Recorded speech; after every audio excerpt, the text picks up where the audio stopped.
Welcome to Did You Know number 35. Lana's got a couple of things, and I've got a couple of things, and then we'll get to our question and answer.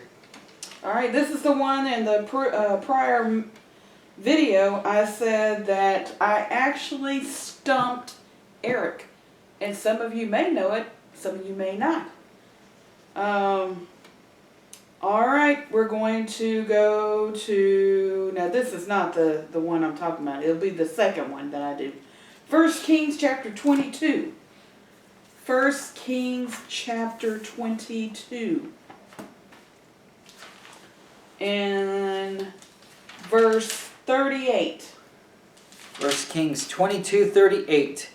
And one washed the chariot in the pool of Samaria, and the dogs licked up his blood, and they washed his armor according unto the word of the Lord which he spake. I wrote, it was the first car wash. It was a chariot, but it was the first car wash. First car wash mentioned in the Bible. Yeah, did you know they had a car wash in the Bible? Didn't even know. There it is. First car wash in the Bible. All right, now this is the one that actually Eric did not know. It is 2 Kings. Oh my goodness, we're going into a new book. 2 Kings chapter 2. 2 Kings chapter 2, verse 8. And Elijah took his mantle and wrapped it together, and smote the waters, and they were divided hither and thither, so that they too went over on dry ground. Verse 5 says, And 50 men of the sons of the prophets went, and stood to view afar off, and they too stood by Jordan. So that was the Jordan River there. So did you know that Moses wasn't the only one that well, it was God, but Moses wasn't the only one that parted water and everybody walked on dry land. Elijah parted the Jordan and walked across on dry land. Did you know that? I didn't know it. I didn't know it until I read it and wrote it down. So I didn't know about the first car wash either. yeah, first car wash. Alright, that's my two. Okay, mine, the first one I've got is 2 Chronicles 36:21. 2 Chronicles 36, verse 21. To fulfill the word of the Lord by the mouth of Jeremiah, until the land had enjoyed her Sabbaths. For as long as she lay desolate, she kept Sabbath to fulfill 70 years. Judah was brought into Babylonian captivity, and they stayed in Babylonian captivity for 70 years. Did you know that the reason it was 70 and not 60 or 80 or 526 or 3, it was 70 years because the land had to enjoy their Sabbaths. And what that comes from is, Leviticus 25. Leviticus 25.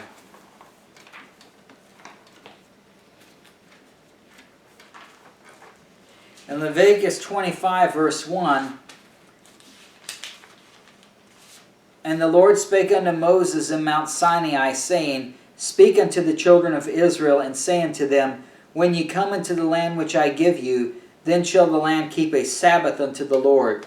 6 years thou shalt sow thy field, and 6 years thou shalt prune thy vineyard, and gather in the fruit thereof. But in the 7th year shall be a Sabbath of rest unto the land, a Sabbath for the Lord. Thou shalt neither sow thy field nor prune thy vineyard. So once every 7 years they are to give the land rest. And they were in the land for 490 years, and they never gave it rest, which meant it should have enjoyed 70 years of rest. And so God gives the land 70 years of rest by Israel going into Babylonian captivity. So did you know the reason the Babylonian captivity lasted 70 years is so the land could enjoy its Sabbaths, and it shows that God even has compassion on land. That the land had to work all this time when it shouldn't have worked, and so God gave it 70 years off. Okay, our second one, Ezra 3. I'm going into a new book too. Ooh. Book of Ezra. Ezra 3, verse 10. And when the builders laid the foundation of the temple of the Lord, they set the priests in their apparel with trumpets, and the Levites, the sons of Asaph, with cymbals to praise the Lord after the ordinance of David, king of Israel. Once the